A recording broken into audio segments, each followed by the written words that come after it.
16th meeting of the Rotary Club of Louisville. I'm Barry Barker, president of our club, and is still retired executive director. CEO Muhammad Ali. And it brings to mind a couple of things. One of Ali's guiding principles is service is the rent you pay for your time here on earth. And here at Rotary, our motto is service above self. Today you're going to meet Moshe Ohayon, who lives out these tenets.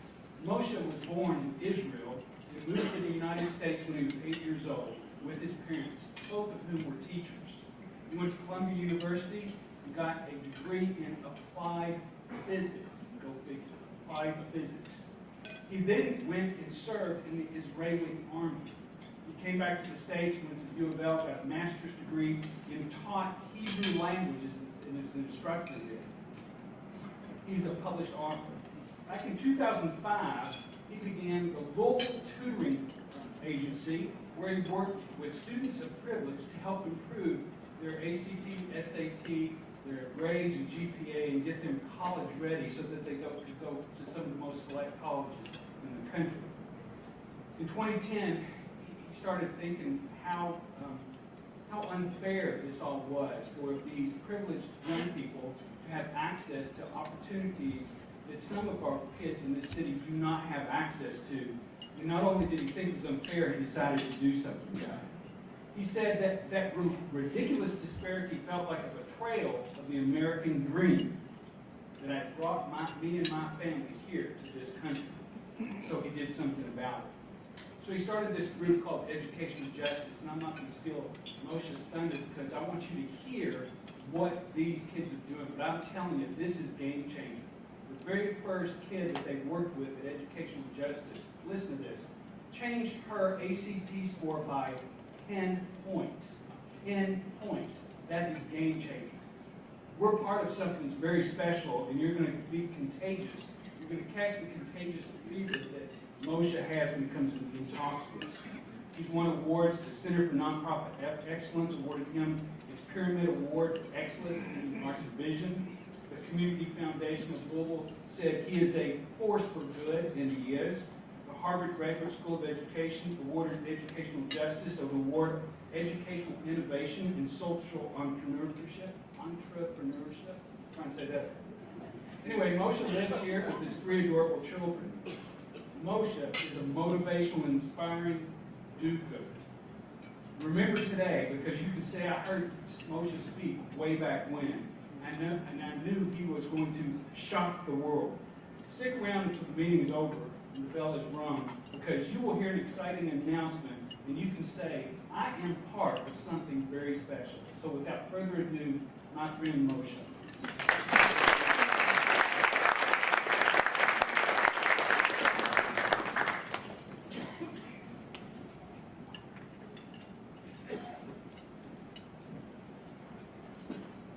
So that's quite the intro. Thank you so much, Paul.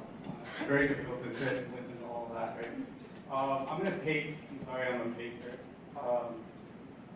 So, the whole idea of educational justice really came about just by a confluence of events, almost chance, right? And so, a little after college, a few years after college, and after I lived abroad for a few years, I came back to Louisville and I was kind of bouncing around between jobs, and I was just starting to contemplate grad school. And I felt like I had a lot of time on my hands. It sounds almost surreal to say that now, right? This was before children, right? And I thought, I should probably give back to the community in some way, right? And I thought, okay, I did a lot of tutoring in college. Maybe I could tutor somewhere. And that actually is exactly what ended up happening. I found a community center. Technical difficulties. It's my fault. A community center on West Broadway where they were doing tutoring after school, and I went and I volunteered there twice a week, mostly tutoring elementary school students. And then I thought, I bet I could find like 1 or 2 students that I could tutor on the side for pay, and then I could at least have some gas money while I'm studying for the GRE or something like that. And there's always 1 or 2 students. You could always find a student who needs help with pre-cal or chemistry or something like that. And sure enough, I found 2 students that I was tutoring, and it was perfect, but 2 students quickly became 6, and 6 became 13, and at some point I was literally driving from one side of town to the other tutoring students, and I thought, God, it would be so much easier if I could maybe get an office and people could come to me. And eventually this became a tutoring company. Now the interesting thing about the tutoring company is that the kinds of families who were coming in to see us really blew me away. See, I thought I would get students who would come in and say, look, I'm struggling with AP calculus. That makes sense to me. That's a really tough subject. Or a parent, a mom who comes in and says, listen, my son or my daughter has a learning difference. I think he or she would benefit from one-on-one tutoring. That makes sense to me. But it turns out that less than 2% of the clients that we had fell into that category. So who were the other 98% of the students? They were all students who went to the best schools in the city. They came from privileged backgrounds, and get this, they already had amazing grades. So I didn't understand what they were doing at a tutoring company, and I want you to know that the reason that I really didn't get it at the time is because I grew up in a very low-income home, and when you grow up poor, the way that you think about tutoring is so different than the way that tutoring is thought of on the other end of the socioeconomic spectrum. Right, tutoring, when you're low income, is something that you do not want. It means that you're behind or something is going wrong. If you do get it, there's a stigma around it, so you do not tell anyone that you have it. And you just do it for as short a period as possible until it's done, and then you throw it away, right? You get away from it.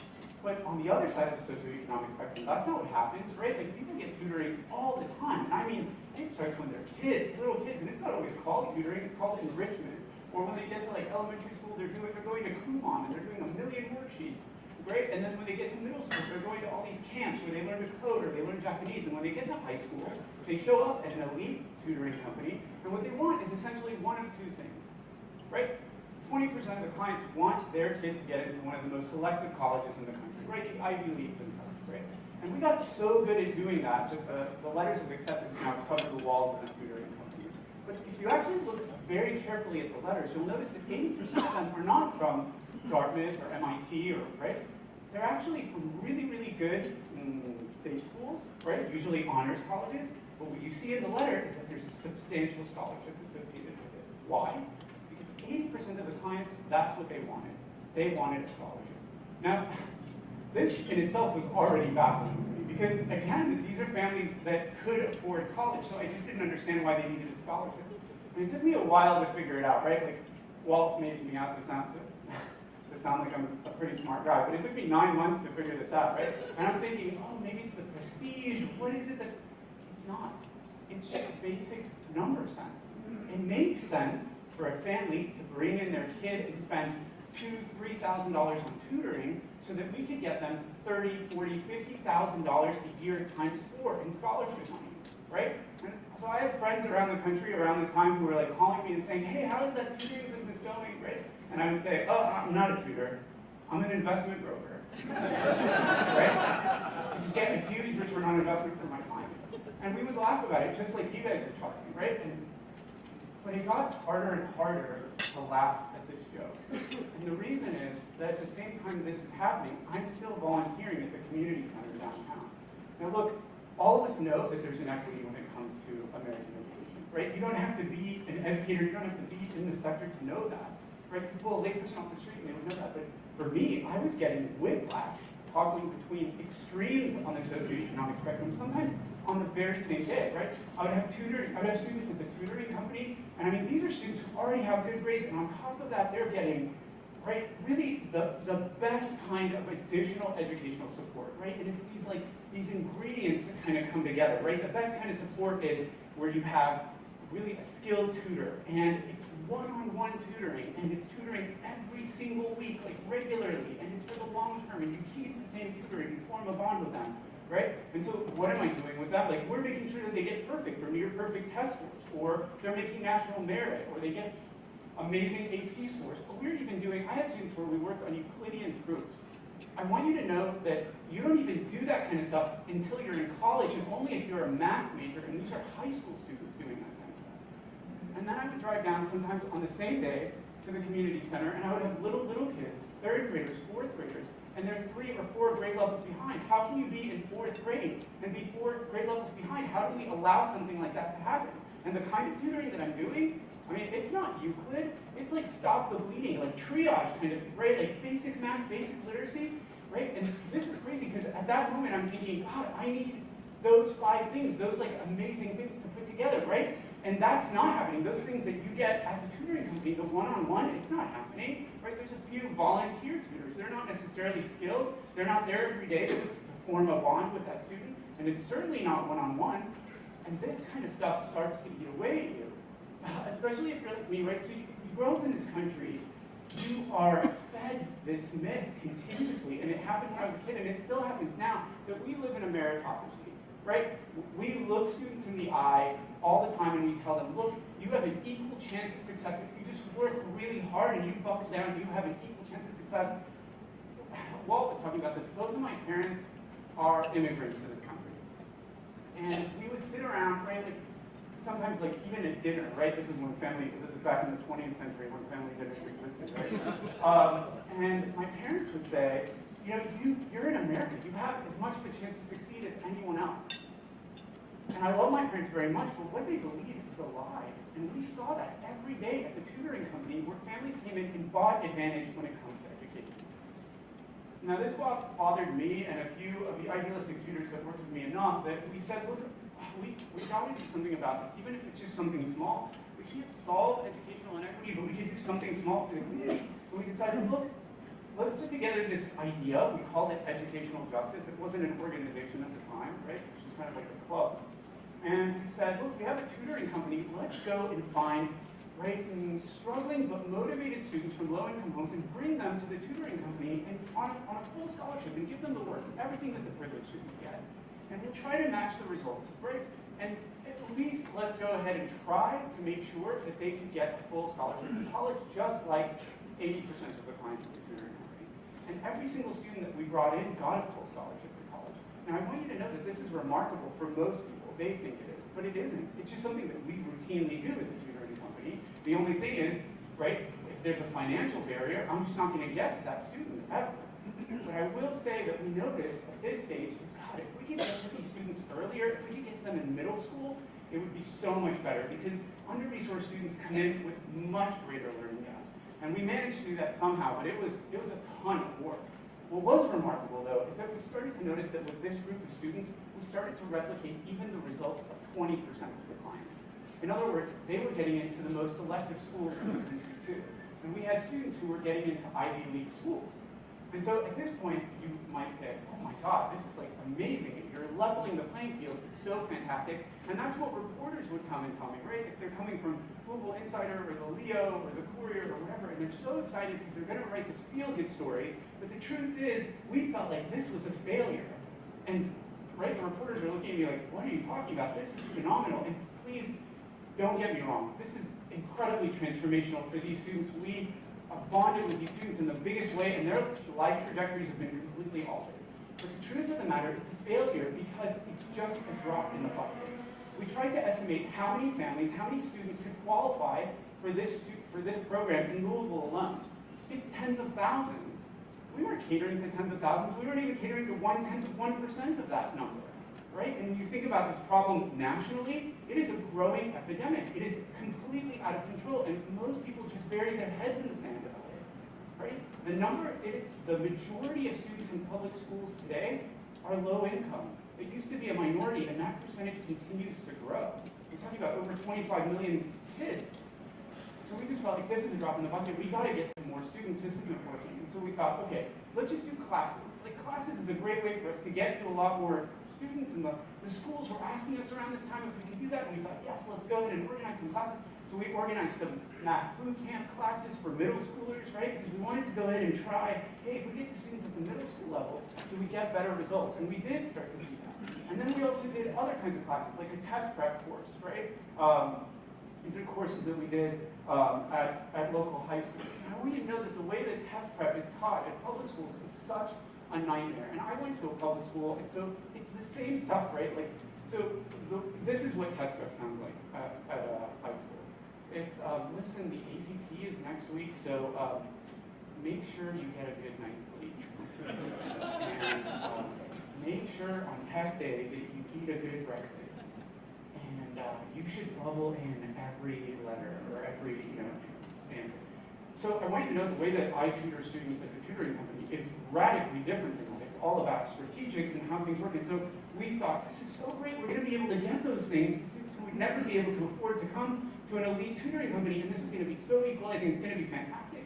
But at the end of 9 weeks, we looked at the results, and students had gone up 1 to 2 composite points on the ACT. And the principal at the school was like ecstatic about that. He was like, this is great, I hope we can do this again next year. And my mind was blown, because I just didn't understand why. And I understand today, so this is a school where the average ACT score is a 15.3. The average ACT score in the country is 21. But if somebody here has a 15, and maybe they go up, let's say, 1 or 2 points, that looks great for that school. But for us, as far as we're concerned, that's not transformational, right? If I have a student in this class and she has a 16 and I help her get a 17, she's not getting into college, much less tapping into any kind of scholarship money.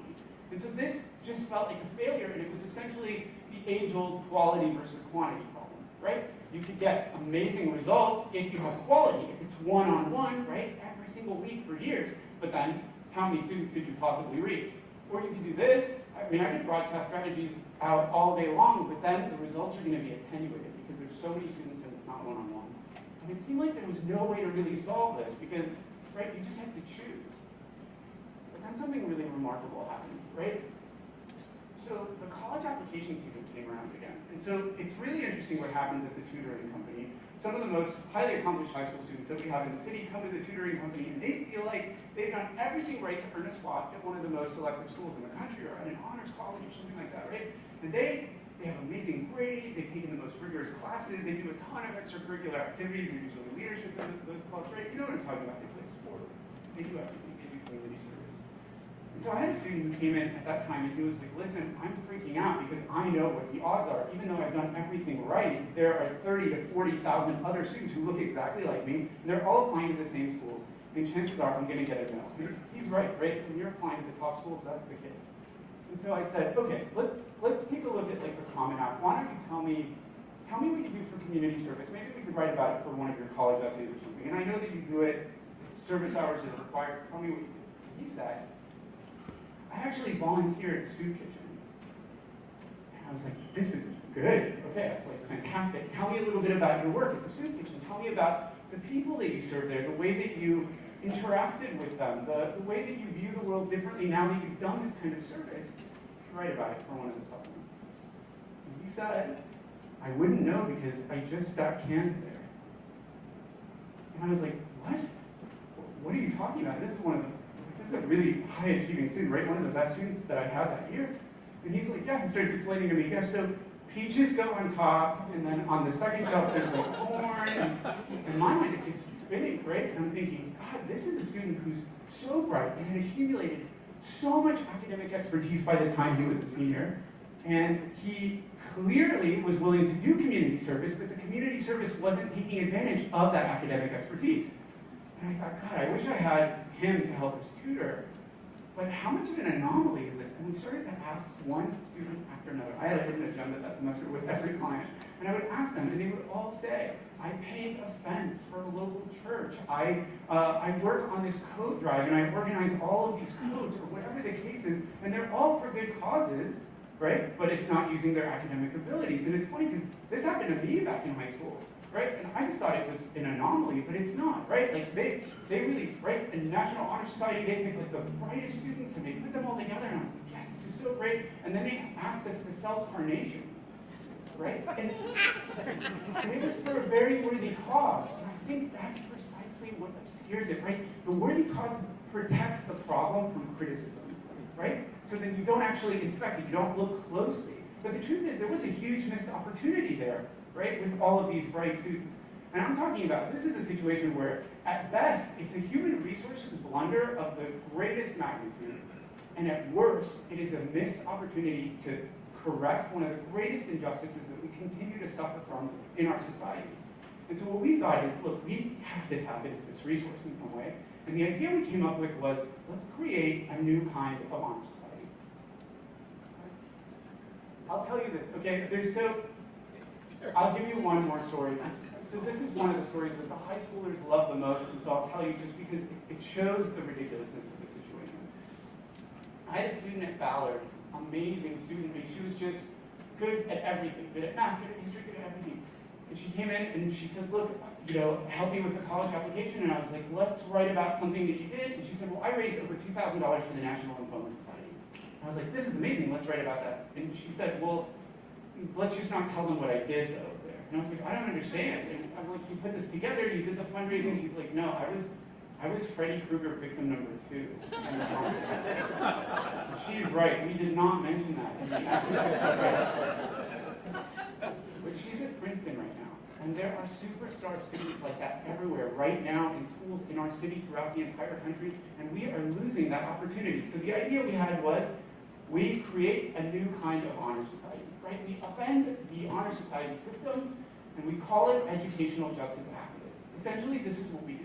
We find the best and brightest high school students in every city, we train them to become tutors, and then we pair them up with a low-income 5th to 8th grade student for one-on-one tutoring every single week for a minimum of a school year. And in the ideal, we keep them together for 4 years. In fact, what we try to do is we try to get a high-achieving 9th grader paired up with a low-income 5th grader. So as the 9th grader moves through high school, the middle schooler moves through middle school, and as ambitious as this might sound, when we train the high school students, we tell them, your job isn't just to level the playing field, it's not just to get the younger student up to grade level, it's to replicate yourself. Your job is to make sure that this younger student, by the time they get to the end of 8th grade, if they apply to this honor society, they would get in and become a tutor for someone else. Now that idea is really so huge, so colossal, right, compared to anything we had tried before, that we started to kind of get scared a little bit about it, because we don't have any funding at this moment. We have no staff. It's just a ragtag group of volunteer tutors. And we thought, God, in order to manage something like this, even just to pilot it, we would need help. And so the first idea we had was, let's try to get a software solution that's going to help us do that. We couldn't find a software solution, so we started to build it from scratch. And once we got it to a point where it was in beta, we got cold feet again. And we were like, I don't know, we need to get some feedback before we try something this big. It could be overwhelming, the number of students. And so what we decided to do was to go to a social entrepreneurship conference at Harvard, and we wanted to see what the smart people at Harvard would have to say about it. And the truth is, they were really amazing, right? They talked to us about how to tap into national funding, how to scale smartly, but what we didn't expect is that we would end up winning that conference. And that completely blew us away. But it got us to understand, wow, this is an idea that resonates with people outside of us. And so it gave us the confidence to go ahead and launch it as a pilot. What I want to do is tell you how that pilot how it works and how it's been going here in Louisville. But first I want to show you this video that we showed at the conference. This is Jocelyn. She's in high school. She's at the top of her class and plans to attend a highly selective college. She donates her time to various clubs and causes, but her academic expertise often goes unused, and she is not alone. There are students just like her all across the country. This is Michael. He's in middle school, and he's falling behind. But his school has limited resources, and his family can't afford tutoring, so his chances at academic success are dwindling, and he is not alone. There are students just like him all across the country. Now, at a time when a crisis is raging in American education, there's something really wrong with this picture. We've decided to do something about it. We're bringing together our brightest students to become activists for educational equality, to create a network of elite tutors, each one ready to duplicate his or her academic success in a single, underserved younger peer. Now Michael can choose Jocelyn to be his academic coach. Then every week, she uses her knowledge and expertise, and he gets the help he deserves. Now imagine this happening over and over again, everywhere. So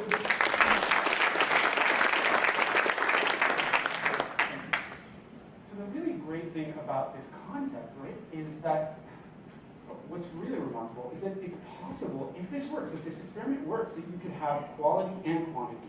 You could have your cake and eat it too, which seems to, right, it boggles the mind. You have quality because it's one-on-one tutoring for everyone, right? And if you can find enough high-achieving high school students to do this, then you can do this at scale. And so the way that we implemented this is essentially high-achieving high school students go to the website and they apply. We knew that this couldn't work like a regular honor society. It can't work like Beta Club or NHS where you just have a GPA cutoff, you get your mom to sign the form, and you pay the dues. We are putting you in front of a student who is struggling not just with school, but with all kinds of resources, right? All kinds of other challenges, and so you have to have the resources that you need in order to do that. And so it's akin to a college application. We ask for a full transcript so that we can look at your grades and the courses that you took to make sure the academic expertise is there, right? We ask for a letter of recommendation from a teacher or a counselor, someone who can speak to your abilities. We ask for essay questions so we can assess character traits. And then once people apply, once students apply, we look through all of those and we break them down into the most promising group, and then we interview each one of those students. And if they get through that round, then they're accepted, we train them, and that's when they go into the software and they create an account on their secure profile, right? And when they create this profile, right, it's a basic profile. They say something about themselves. This helps in the matching process.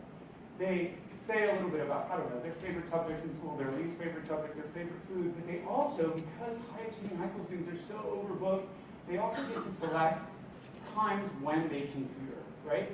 Now, because we knew that this was going to be a challenge, the minimum requirement is 1 hour per week, same day, same time. Now, a lot of our activists do a lot more than that, but that's the minimum. And they get to choose from 6 different locations in the city where tutoring takes place, and one of our staff members is there to supervise the tutoring to make sure that everything works according to plan, right? And so we have over 100 different times that they can choose from, evenings, weekends, etc. But the cool part is that we do the exact same thing on the other side of the equation.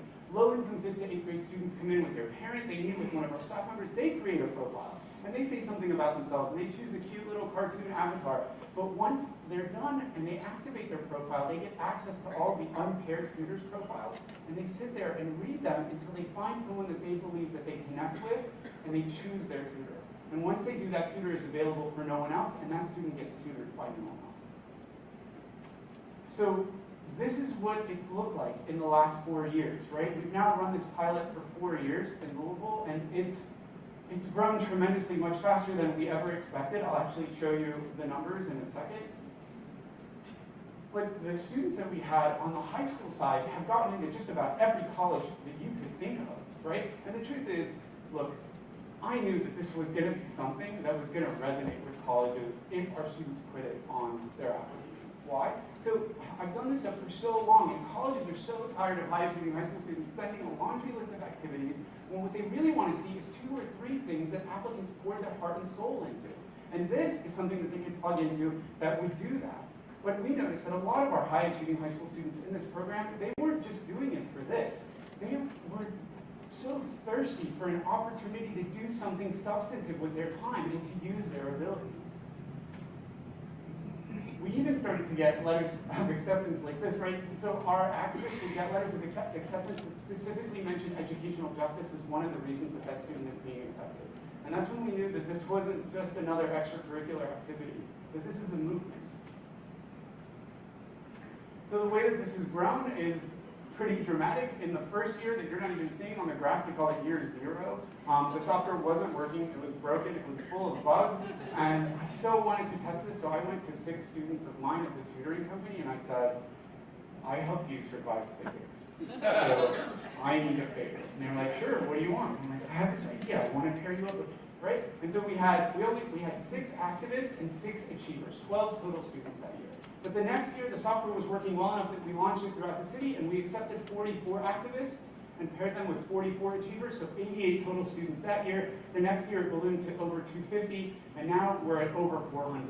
But what I want you to know is it's starting to plateau because we're still a startup, and we're still in this pilot phase, and unless we figure out a way to kind of upgrade to be a professional organization, we're not going to be able to tap into the thousands of students who need help here and around the country.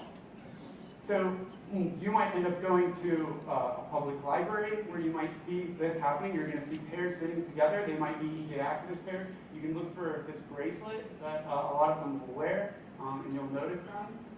As far as the results on the achiever side, this is also truly remarkable. And I wasn't really able to speak about this during the first few years, but I can now. Last summer, we crunched the numbers on the 5th graders that we had in the program in terms of testing. So first, we should know that low-income students really are routinely 3 to 6 grade levels behind their high income peers. And that's what we're seeing here in Louisville, right? Beginning of 5th grade students are coming in at a 1.5 grade level in math, which is abysmal. What is remarkable, though, is that we were seeing, when we ran the projections, that that 5th grader by the end of 8th grade would close the achievement gap by about 75%. And that's us running only as a pilot.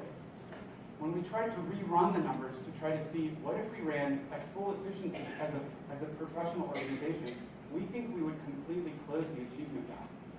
And I've never seen anything in the education sector, any kind of intervention that even gets close to doing that. So what we decided to do, this was back in November, we thought, okay, we gotta figure out a way, we can't lose this.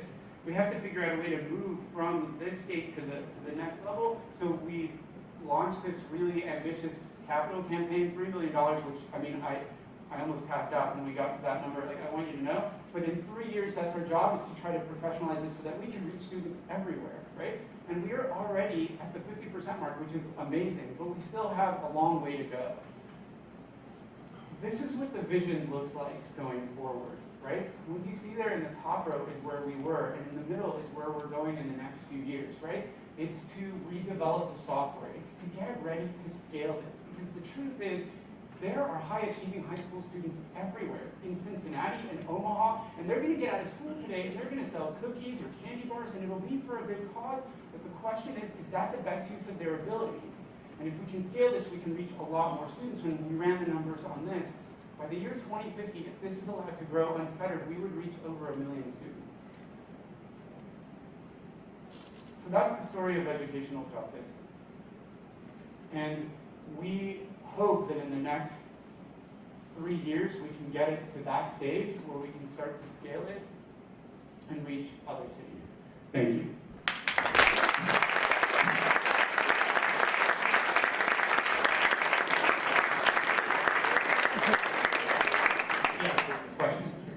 Yes, I'm John Morrison. Yeah.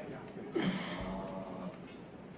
think the educational system is a failure in the country, is one of the biggest problems we have. And you look to me like you're the biggest part of the solution. And I'd like to know, when you went to that Harvard program, they taught you about blitz scaling. Not specifically blitz scaling. First of all, John, right? Yes. Yeah, so I want you to know, thank you so much. But I actually think that we are all part of the solution for this. Educational justice really isn't ours. It's all of ours. That's what blitz scaling is all about. Oh, okay, tell me. Well, you know what? We can meet afterwards. Hi. Hi. You came out to Harbor House. Yes, Wonderful. I remember, yeah. Yes. Love what you're doing. Explain to them, because you explained to me why you use high school students and what students that are not beyond those years. So, thank you. So one of the reasons that we use high school students specifically is, right, when I was talking before about the ingredients that really come together to make real academic success, one of those, I think, is the cross-age component. There is something really powerful about a difference in age that is just right. When you get students to do peer tutoring, and they're exactly the same age, there's something there that really isn't quite as effective, right? It has to do with the role. And when you get a tutor or a teacher that is much older, right? Like if you have, right? If you have a teacher who's in their 50s or 60s, they might be super knowledgeable, but there's something about the connection that that student has. But all of us know, like when we had a student teacher in high school, you just really connect with them, right? And that there is something really amazing about that perfect sweet spot across age. And right, and we've looked at a lot of the research on this, where the best kind of results really happen when you match people up and they're just a few years apart. Thanks for asking about that.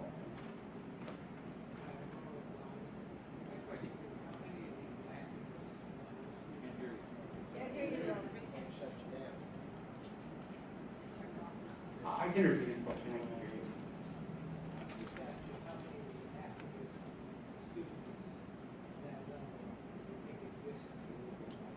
Oh, this is such a great question. So he's asking, how many activists potentially exist in the Louisville market?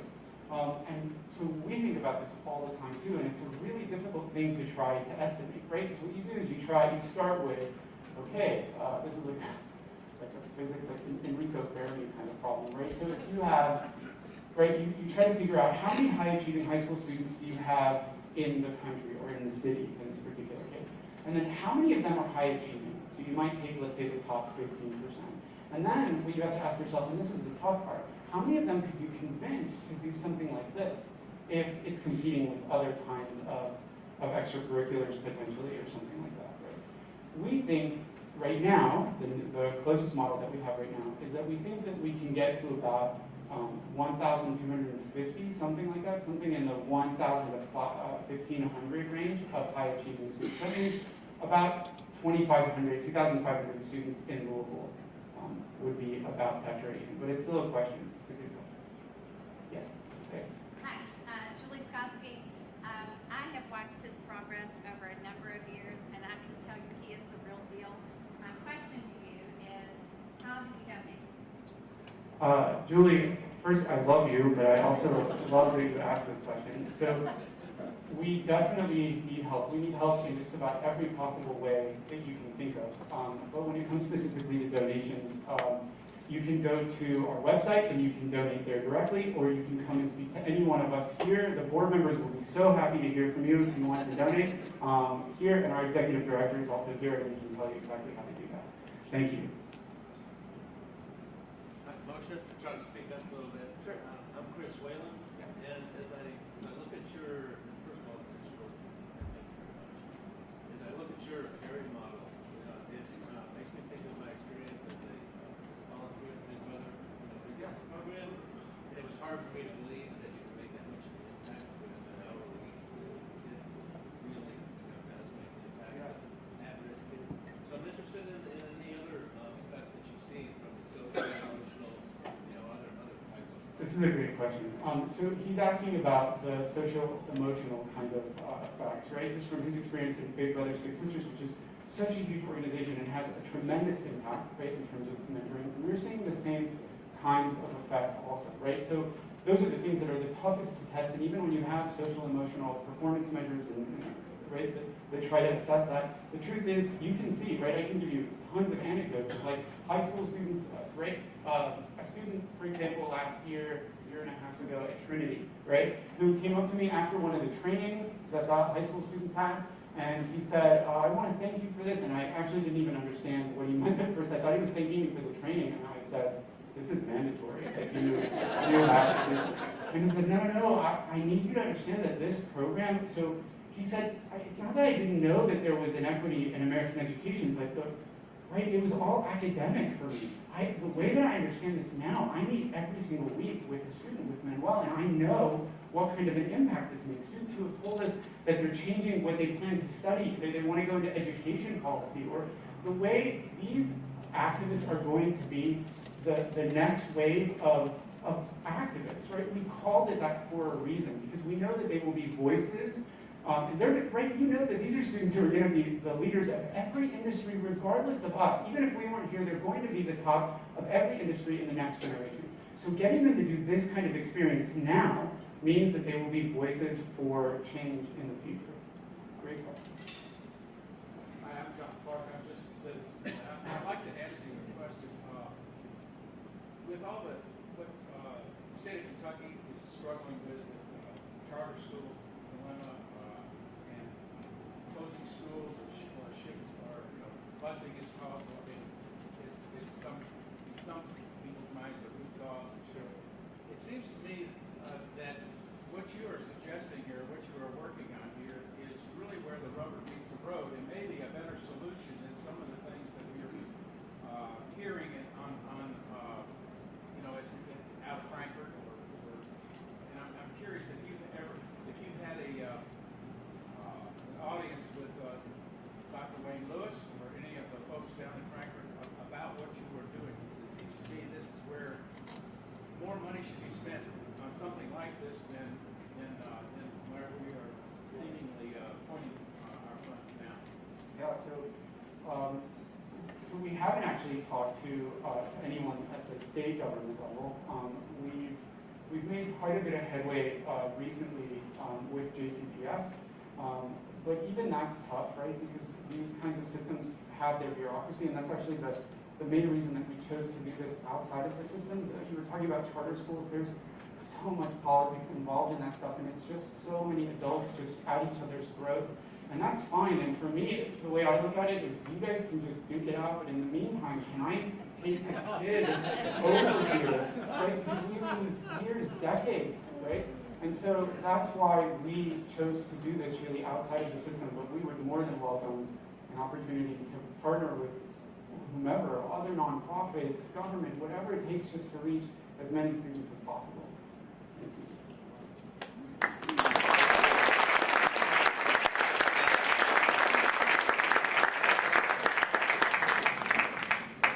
One more question. Yeah, absolutely. Well, two, actually. How do the students find you, and are you in Shelby County? Yeah, good question.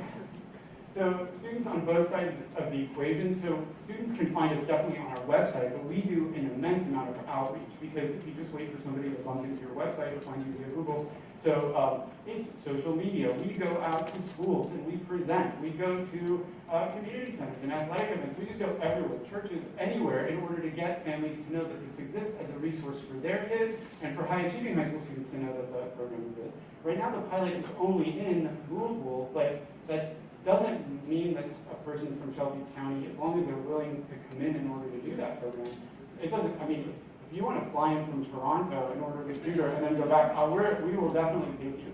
But at this moment, yeah, it's just in schools here.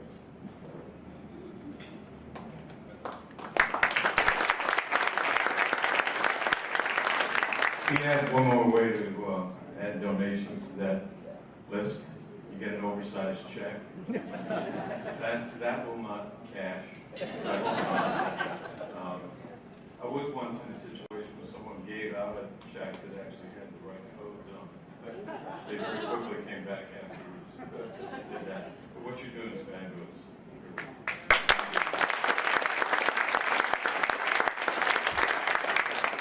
Just for the Rotarians to know, I mean, I learned about this organization less than 3 months ago, and I talked to them about what our work at Western and Iroquois high schools. They are already working at Iroquois, but within 2 or 3 weeks, we had our first meeting at Western, so we are recruiting actively for activists at Western, and we're trying to target some of the feeder schools for Iroquois and for Western in our middle school.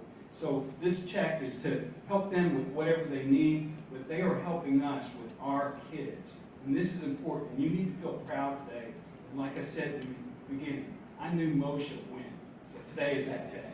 Thank you all.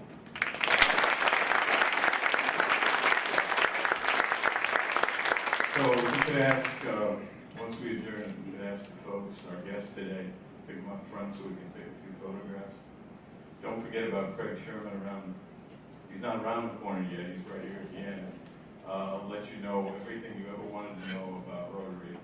And really great stuff. Let's give him another hand.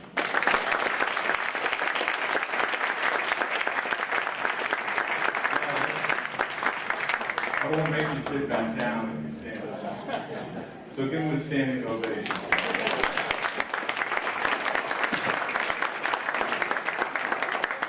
We are adjourned.